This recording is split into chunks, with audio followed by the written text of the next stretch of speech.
Hi everyone, this is Renee here, and if we haven't met, welcome. I'm an anti-diet intuitive eating nutritionist. All that simply means is that I help people ditch the diets and instead adopt a life where they trust their body to have a positive relationship with food, but most importantly, themselves. So welcome. You have landed on one of my video series that I do every week, talking about all things any diet, intuitive eating, health, and questions from you.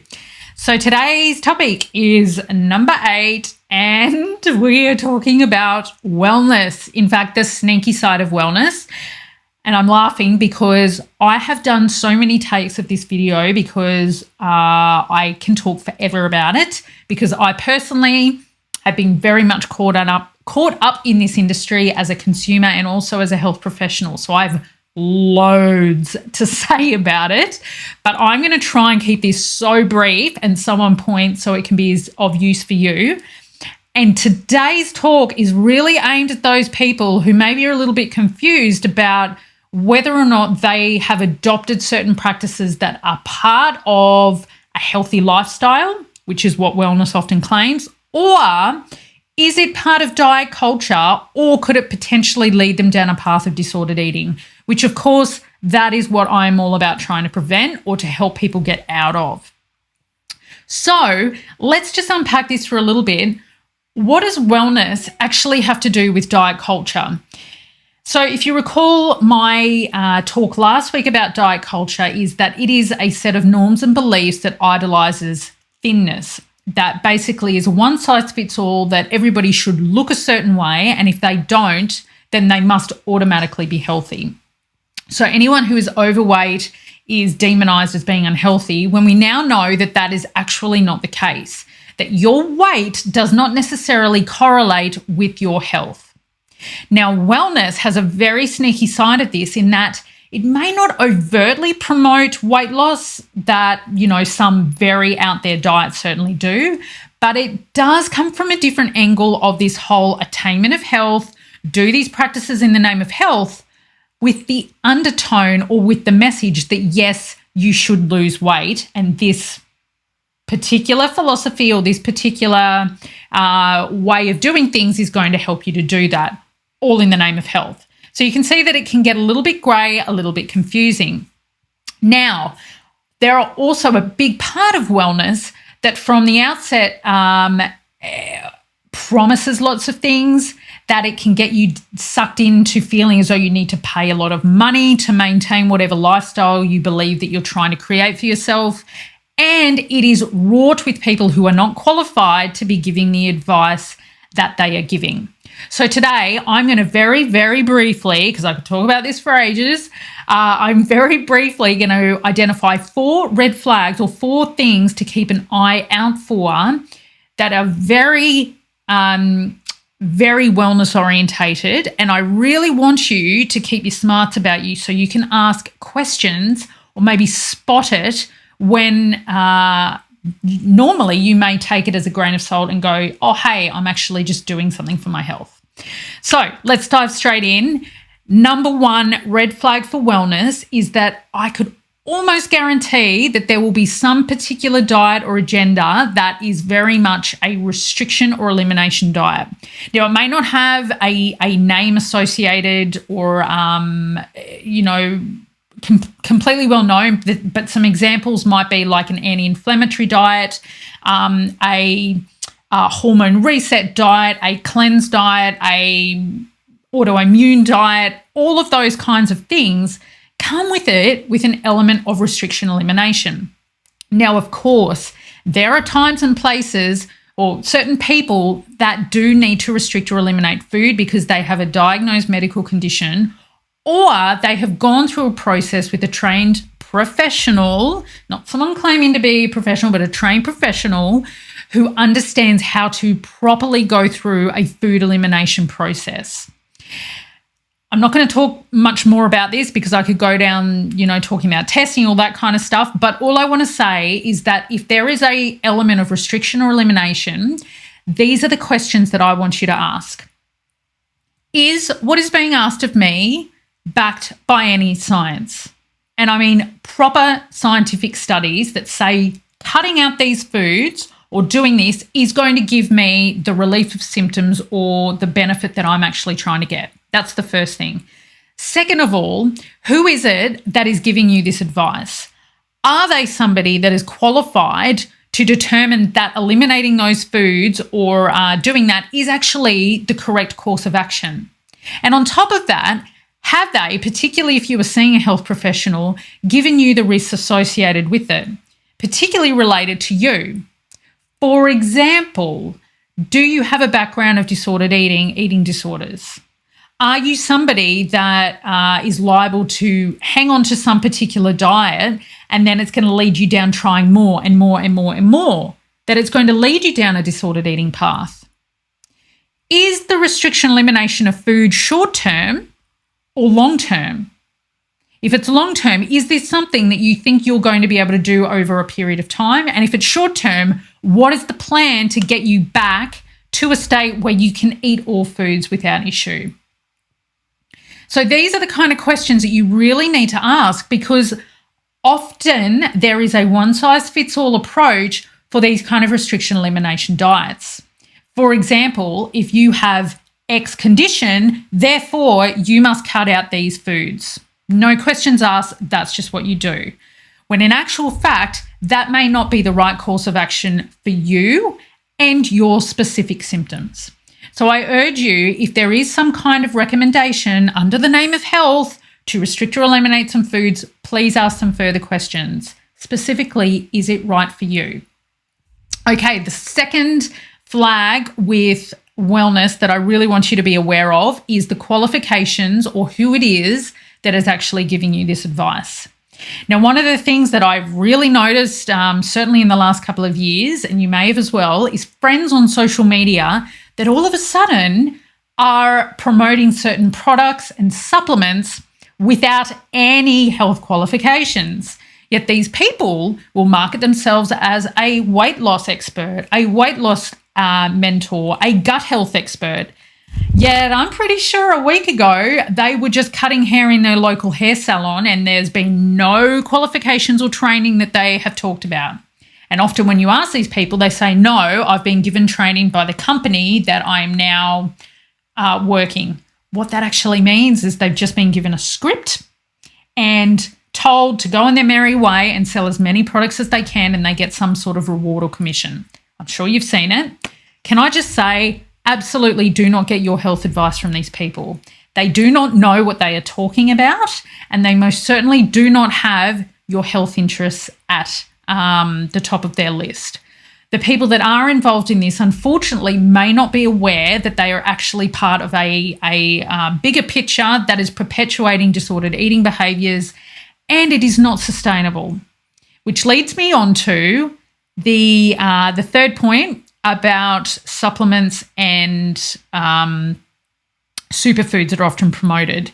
So what usually happens with wellness, and this is point number 3, is that there is some agenda of, the marketing to make you think you need to purchase some kind of supplement in order to have energy and vitality, to have the most amazing skin, teeth, hair, to rid yourself of body pain, to look after your skin, gut health. Like the amount of probiotics that are out there is crazy. Now, I'm not saying that any of these supplements for these certain symptoms don't work. What I'm saying is that if they are being promoted by people that are not qualified, that actually have no education when it comes to nutrition and handling of supplements, it's incredibly negligent, because a lot of these supplements can interact with current medications, with food, can give you adverse health effects. But these companies and the people selling them actually don't think about that. The other side of these supplements is that they're not intended to be taken long term, particularly the ones that may be suggested by a qualified health practitioner. They're often something that is to fit a nutrient deficiency for a short period of time so that you can then go on your merry way and continue living your life. So the question I ask is, if you're spending hundreds of thousands of dollars on these supplements, what is the end state? what is meant to happen when suddenly you can't afford it? Or maybe you've suddenly reached this amazing health vitality. Does that mean you can stop taking the supplement? Does that mean you're going to go back to where you were? Or are you expected to stay on it forever and a day? So you need to ask yourself these questions. That if you're going to spend the money on this stuff, is it really something that you can keep doing? Who is selling it to you? And what is the health claim that it's actually telling you? Most of the time, it's going to be a complete load of bullshit. So I probably wouldn't even spend your money on it anyway. And the fourth and final thing that wellness very much gets caught up in is this promotion that they can fix and cure and do all these amazing and wonderful things that isn't necessarily backed by science. And they very much simplify some very complicated processes. And I'm going to talk about two of them right now very briefly, and that is hormonal reset or some kind of fixing your hormone type diet or intervention. And the other one is all toxins, which is a huge wellness thing. So very briefly, hormones. Yes, hormones can get out of balance. Yes, hormones can affect your sleep, your weight, your skin, your joints, your mood, all of that kind of stuff. No, you cannot fix it by doing one single thing in your diet or a multitude of things. And no, you cannot fix it by taking a particular supplement. And no, you cannot fix it by suddenly just adopting some restricted or eliminated diet. That is preposterous. You cannot do that. And it gives people a false hope.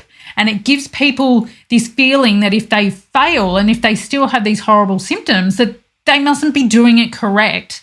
And I've seen time and time and time again where people end up going down a path of disordered eating because they feel like they need to stay in this restricted elimination diet because apparently it's going to fix or manage their hormones, and they're so scared to jump off it. Or they don't see the results, so they try something else upon something else.